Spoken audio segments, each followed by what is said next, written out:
பயன்படுத்தக்கூடிய ஒரு மணமூட்டி வந்து மஞ்சள். இந்த மஞ்சள் வந்து நம்மளுடைய அன்றாட வாழ்க்கையில் தினம் நம்ம கூட சேர்றதுனாலேயே பல நோய்கள் நம்மளை வராமல் இருக்குன்னு இன்றைய ஆய்வாளர்கள் சொல்லியிருக்காங்க. சமீபத்தில் பார்த்தீங்கன்னா அந்த கேன்சருடைய வளர்ச்சி நிறைய இருக்குது. முன்னாடி கேன்சர் புற்றுநோய் அப்படிங்கிறது யாரோ ஒருவருக்கு, அதுவும் குறிப்பாக புகைப்பிடிப்பவங்களுக்கு, இல்லை மது அருந்தவங்களுக்கு, இல்லை அதிகபட்சமாக மன அழுத்தத்தில் இருக்கிறவங்களுக்கு, இல்லைன்னா பாரம்பரியமாக குடும்பத்தில் நிறைய பேருக்கு புற்றுநோய் இருக்குது அப்படின்னு அவங்களுக்கு மட்டும்தான் வந்துட்டு இருந்தது. ஆனால் இன்றைக்கு சமீபமாக நிறைய பேருக்கு வந்து இளம் வயதில், ரொம்ப 30 வயதில், நடுத்தர வயதுலலாம் புற்றுநோய்கள் அதிகமாக இருக்குது. அப்படி இருந்தால் கூட இந்த குடல் புற்றுன்னு சொல்லக்கூடிய மலக்குடல் புற்று, இல்லைன்னா குடல் புற்றுன்னு சொல்லக்கூடிய ரெக்டல் கார்சினோமா, இல்லைன்னா வந்து கோலன் கார்சினோமாங்கிற அந்த மலக்குடல்லையும் குடல் பகுதியில் வரக்கூடிய புற்றுநோய்கள் வந்து மேற்கத்திய நாடுகளை விட இந்தியாவில் ரொம்ப ரொம்ப குறைவாக இருக்குது அப்படின்னு ஆய்வாளர்கள் சொல்லியிருக்காங்க. அமெரிக்காலையும் யூரோப்லேயும் பார்த்தீங்கன்னா நிறைய புற்றுநோய்கள் வந்து குடல் பகுதியில் தான் வருது. ஆனால் நமக்கு வந்து அந்த பகுதியில் அதிகம் வரல. ஏன் அப்படின்னா நாம் அன்றாடம் பயன்படுத்தக்கூடிய மஞ்சள் ஒரு முக்கியமான காரணம் அப்படின்னு சொல்லி நேச்சர் அப்படின்னு ஒரு மேகசின் இருக்குது. உலகத்தில் தலை சிறந்த ஒரு மெடிக்கல் ஜேர்னல் வந்து நேச்சர். அந்த மேகசின்லேயே அவங்க வந்து ஆய்வாளர்கள் கட்டுரைகள் எழுதியிருக்காங்க. கிட்டத்தட்ட 1940-50களில் இருந்து நிறைய மருத்துவ கட்டுரைகள் வந்து மஞ்சளை நோக்கி வந்திருக்கு. மஞ்சள்ல இருந்து இன்னைக்கு என்ன சொல்றாங்கன்னா கிட்டத்தட்ட 250க்கு மேற்பட்ட மருத்துவ ஆய்வுகள் வந்து மஞ்சளில் மட்டும் நடத்தியிருக்காங்க. அந்த அளவுக்கு மஞ்சள் வந்து ஒரு மிகச்சிறந்த மருந்து. அதனால தான் பார்த்தீங்கன்னா நீங்கள் எல்லாம் கேள்விப்பட்டிருப்பீங்க, மஞ்சளுக்கு வந்து ஒரு காப்புரிமைக்காக ஒரு மிகப்பெரிய போராட்டமே இந்திய அரசாங்கம் நடத்த வேண்டி இருந்தது. அமெரிக்காவில் வந்து ரொம்ப சமீபத்தில் ஒரு 10 ஆண்டுகளுக்கு முன்னாடி வந்து நாங்கள் தான் அந்த மஞ்சளுக்கு வந்து அதனுடைய புழுக்கொல்லிக்கும் பூஞ்சை கொல்லிக்கும் புற்றுநோய்க்கும் தடுக்கக்கூடிய ஒரு கெமிக்கலை கண்டுபிடிச்சிருக்கோம், அதனால் எங்களுக்கு காப்புரிமை வேணும் அப்படின்னு சொல்லிட்டு ஒரு பெரிய யூஎஸ் பேட்டன்ட் அவங்களுக்கு இஷ்யூ பண்ணிட்டாங்க. அதனுடைய விளைவு என்ன அப்படின்னா, உலகத்தில் எந்த இடத்துல மஞ்சளை நாம் மருந்துக்காக பயன்படுத்தினாலும் அந்த நாட்டுக்கு அதை கண்டுபிடித்த கம்பெனிக்கு வந்து நம்ம காப்புரிமையாக பணம் கட்ட வேண்டும்னு சொல்லி ஆர்டரே இஷ்யூ பண்ணிட்டாங்க.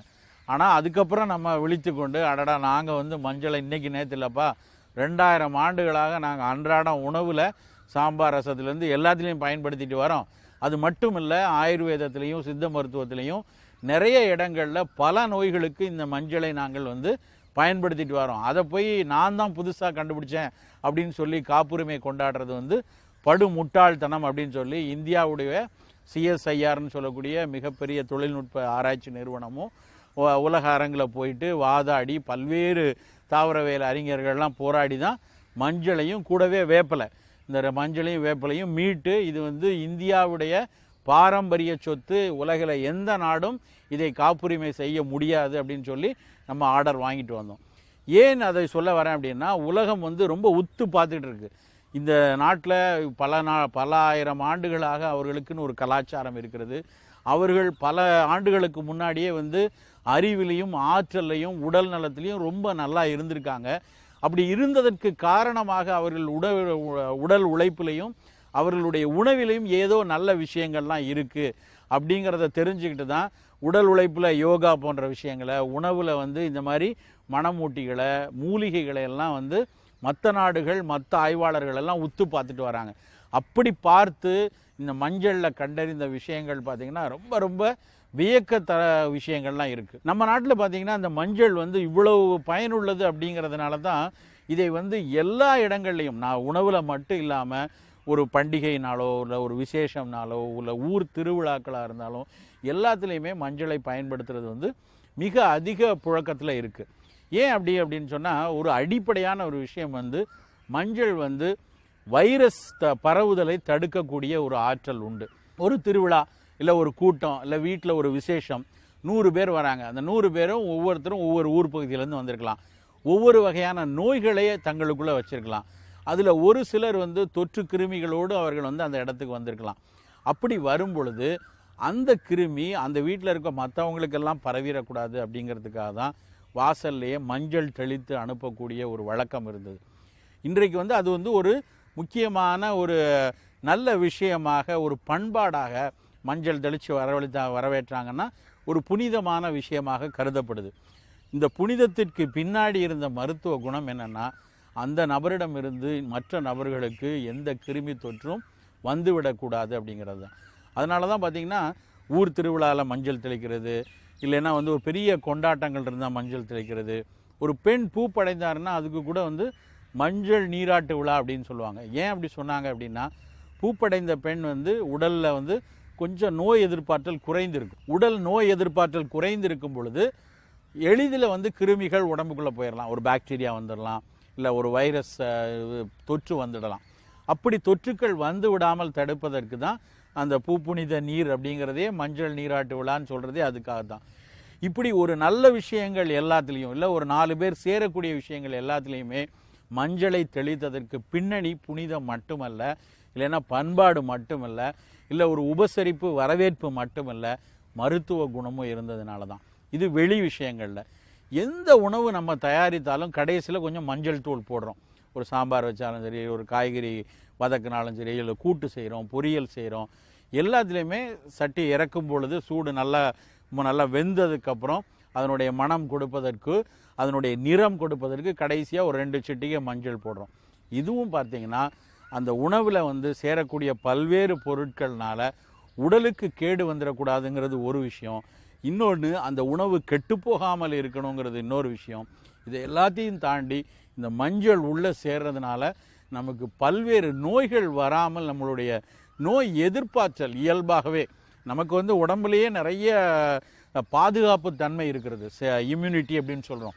அதில் அந்த இம்யூனிட்டி சிஸ்டம் வந்து நல்லா அலர்ட்டாக வைத்திருக்கிறதுக்கு இந்த மஞ்சள் தூள் பயன்படுது அப்படின்னு நிறைய ஆய்வுகள் சொல்லியிருக்காங்க.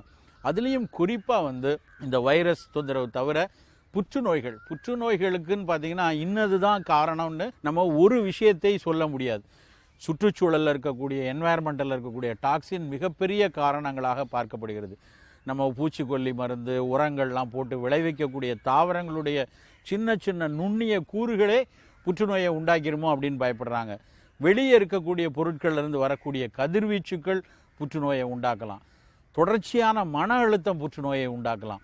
நம்ம சாப்பிடக்கூடிய உணவுகள், இல்லைன்னா மது, புகை, இந்த மாதிரி விஷயங்கள் புற்றுநோயை உண்டாக்கலாம். இவை ஒவ்வொன்றும் உடலில் ஒவ்வொரு ஃபிசியாலஜிக்கலாக ஒவ்வொரு விஷயங்களை தூண்டி புற்றை உருவாக்குறது அப்படின்னு கண்டுபிடிக்கிறாங்க.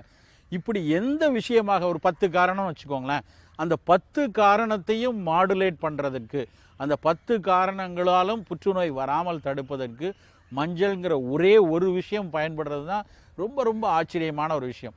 புற்றுநோய்க்கான நவீன மருந்துகள் எடுத்தோம் அப்படின்னா இன்றைக்கி நிறைய நல்ல நவீன மருந்துகள் வந்திருக்கு.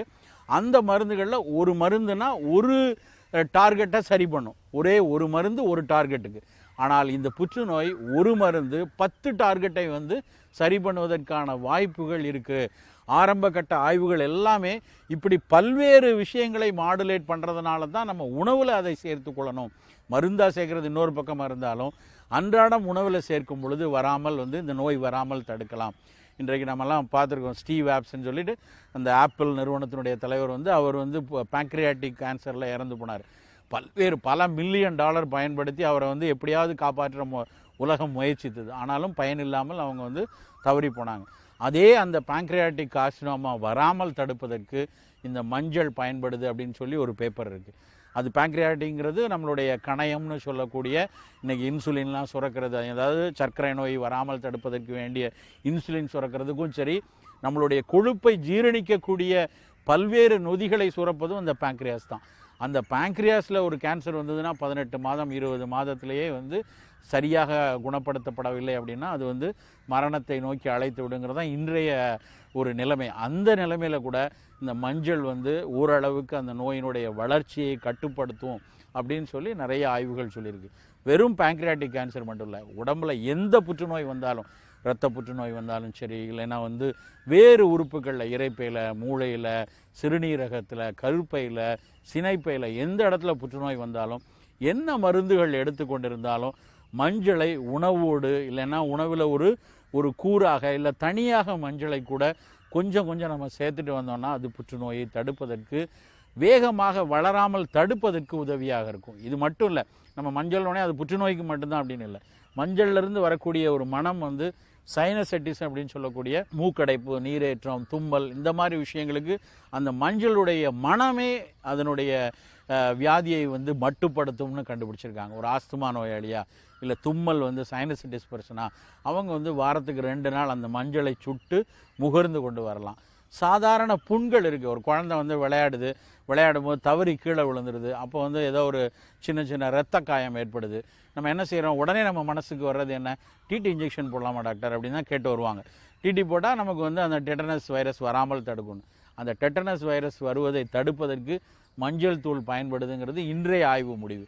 இப்போவும் நம்ம வழக்கில் பாருங்கள், நம்மளுடைய பாட்டி தாத்தாலாம் எங்கேயாவது நம்ம குழந்தை கீழே விழுந்துன்னா உடனே அது மேலே வந்து லேசாக மஞ்சளை சுட்டு போடுப்பா, இல்லைன்னா மஞ்சளை அரைச்சி மேலே பத்து போடு, மஞ்சள் தூளை போடுன்னு நம்ம சாதாரணமாக சொல்லுவாங்க. அவர்களுக்கு வந்து டெட்டனஸ் கிருமியை பற்றிய அறிவு தெரியாது. அந்த ஆயுர்வேதத்துக்கோ சித்த மருத்துவத்துக்கோ அன்றைக்கு டெட்டனஸ் பற்றிய அறிவு கிடையாது. ஆனால் இன்றைய தாவரவியல் அறிவு என்ன சொல்லுதுன்னா, புண்களில் லேசாக வரக்கூடிய பரவிடக்கூடிய அந்த டெட்டனஸ் கிருமியை இந்த மஞ்சள் தூள் வந்து நல்ல தடுக்குது அப்படின்னு சொல்லி கண்டுபிடிச்சிருக்காங்க. மஞ்சள் நீர், மஞ்சளை வந்து கொதிக்க வச்சு அந்த தண்ணீரை வைத்து கழுவுனா, நம்ம இன்றைக்கி எப்படி நமக்கு ஒரு புண்ணாச்சுன்னா முதல்ல என்ன செய்கிறோம், டெட்டால் போட்டு நல்லா கழுவிடுங்க, கிருமி நாசினி தரவத்தை வச்சு தொடச்சி எடுத்துருங்க அப்படிங்கிறது தான் இன்றைய மருத்துவம் சொல்லக்கூடிய விஷயம்.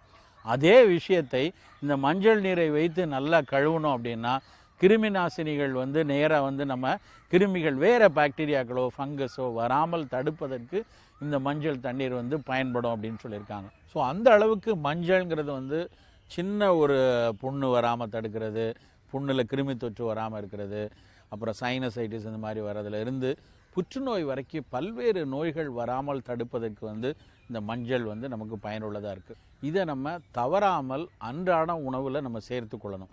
இன்றைக்கு நிறைய பேர் வந்து ஒரு அவசர கதியில் வேலை செஞ்சுட்டு ஓடும்போது மஞ்சள்லாம் போடாட்டா என்ன, அது என்ன கலருக்கு தான் அப்படின்னு நினைக்கிறாங்க. அப்படி இல்லை. நம்ம எந்த காய்கறி சமைச்சு இறக்கின உடனே நிறைய அது மஞ்சளை போட்டு ரொம்ப நேரம் கொதிக்க விட்டிங்கன்னா அதனுடைய பயன் பிரயோஜனம் கிடையாது. இறக்குற தருவாயில் ஒரு 2-3 நிமிஷம் ஹீட் பண்ணால் போதும். எல்லாம் சமைச்சு முடித்து இறக்குற தருவாயில் ஒரு 2 பிஞ்ச் அல்லது 3 பிஞ்ச் மஞ்சள் வந்து கண்டிப்பாக ஒவ்வொரு உணவுகளையும் பயன்படுத்திடணும். இன்னொரு முக்கியமான விஷயம் என்ன அப்படின்னா, நம்ம காரத்துக்கு நிறைய பேர் மிளகா வற்றல் பயன்படுத்துகிறோம். இந்த மிளகா வற்றலில் சில பயன்கள் இருந்தால் கூட இந்த மிளகா வற்றல் வந்து நமக்கு உடலுக்கு நிறைய தீங்கும் உருவாக்கக்கூடியது. அந்த தீங்கை வந்து இந்த மஞ்சள் சேர்க்கும் பொழுது அது மட்டுப்படும். உதாரணத்துக்கு மிளகாய் வற்றலில் இருக்கக்கூடிய ஒரு எண்ணெய் வந்து புற்றுநோயை உருவாக்கிடலாமா அப்படின்னு சொல்லி பயப்படுறாங்க. ஆனால் அதே சமயத்தில் எங்கெல்லாம் மிளகாய் வற்றல் சேர்க்குறோமோ அங்கெல்லாம் மஞ்சள் தூளும் நம்ம சேர்க்கிறத பார்க்கலாம். ஒரு சாம்பார் பொடியோ இல்லை ரசப்பொடியோ புளிக்குழம்பு பொடி எது செஞ்சாலும் அதில் மிளகாய் வற்றல் சேரும்போது கூடவே மஞ்சள் தூள் சேரும். காரம் போடும்போது பார்த்திங்கன்னா காரத்துக்கு மிளகாய் வற்றல் போட்டாங்கன்னா கூடவே மஞ்சள் தூள் போடுவாங்க. அப்படி மஞ்சள் தூளை சேர்த்தால் ஏதாவது ஒரு தேவையில்லாத ஒரு சத்துனால நமக்கு புற்றுநோய் வந்துடாமல் தடுப்பதற்கு கூட அந்த மஞ்சள் பயன்படும். அதனால் இன்றையிலிருந்து நீங்கள் உங்களுடைய உணவில் கொஞ்சம் மஞ்சள் தூளை வந்து தினசரி உணவில் சேர்த்து கொண்டு வந்தோம்னா பல நோய்கள் வராமல் நாமும் பாதுகாப்பாக இருக்கலாம். நம்மளுடைய அடுத்த தலைமுறையும் நம் சந்ததியும் ஒரு ஆரோக்கியமான நலவாழ்விற்கு நாம் அவர்களை அழைத்து செல்லலாம்.